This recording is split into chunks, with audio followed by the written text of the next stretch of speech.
эфире рубрика «Чрезвычайные происшествия». В студии работает Александр Хавренко. Здравствуйте. В дежурную часть полиции поступило заявление о краже из комнаты общежития. Потерпевшая пояснила полицейским, что вышла из квартиры на короткое время, чтобы умыть ребенка, поэтому не заперла дверь на ключ. Вернувшись обратно, она обнаружила, что из прихожей похищен ее мобильный телефон.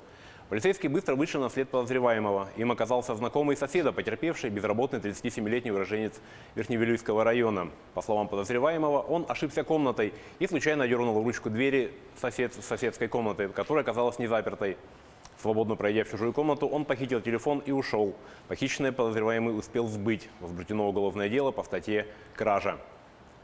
Алданские полицейские приняли заявление от очередной жертвы мобильных мошенников. Жительница Алданского района позвонил неизвестный и представился сотрудником одного из операторов сотовой связи. Звонивший пояснил, что на протяжении нескольких месяцев у женщины с абонентского счета снимались деньги за услугой, которой та не пользовалась.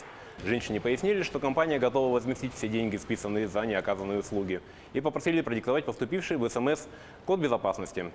Женщина, поверив звонившему, сообщила запрашиваемые требования, после чего на ее номер телефона поступило сообщение о списании денежных средств в сумме 7000 рублей. Пьяный водитель КАМАЗа совершил наезд на школьницу. ДТП произошло в Якутске на перекрестке улиц Чернышевского и Аржакова. Школьница переходила проезжую часть по пешеходному переходу на запрещающий сигнал светофора. Пострадавшая доставлена бригадой скорой помощи в больницу. Ее состояние оценивается как стабильно тяжелое. Предварительное медосвидетельствование выявило у КАМАЗиста употребление алкоголя. В его отношении составлены административные материалы за управление транспортным средством в состоянии опьянения. Еще один наезд на пешехода произошел на улице Дежнева. Водитель 73-го года рождения, управляя автомобилем Mitsubishi Outlander в зоне нерегулируемого пешеходного перехода, совершил наезд на 50-летнего пешехода. В результате мужчина получил травму головы и позвоночника и был госпитализирован в республиканскую больницу. Оба участника ДТП были трезвы. Стаж водителя с 1994 года. За последний год к административной ответственности за нарушение правил дорожного движения не привлекался. Со слов автомобилиста, пешеход выбежал на проезжую часть неожиданно, из-за чего водитель не успел сразу затормозить. Пешеход же утверждает, что вышел на проезжую часть только после того, как убедился, что другие водители его пропускают. Неожиданно почувствовал боль и удар, и упал.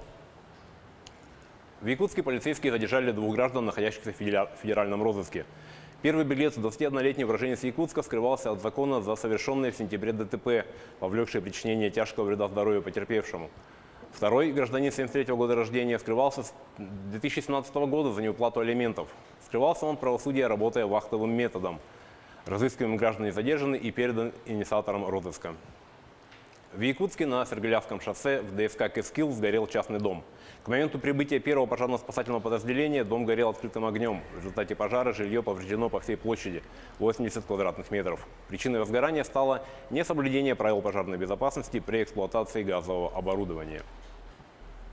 10 человек получили травмы в результате опрокидывания туристического автобуса в Гагинском районе Нижегородской области. По предварительным данным, погибших нет. В автобусе, который следовал из Саратова в село Большое Болдино Нижегородской области, находилось 29 человек. Один водитель и 28 туристов. Среди пострадавших детей нет. По предварительной версии, водитель автобуса не справился с управлением во время поворота. На этом наш выпуск подошел к концу. О развитии событий следите в следующих выпусках новостей. Всего вам доброго и будьте осторожны.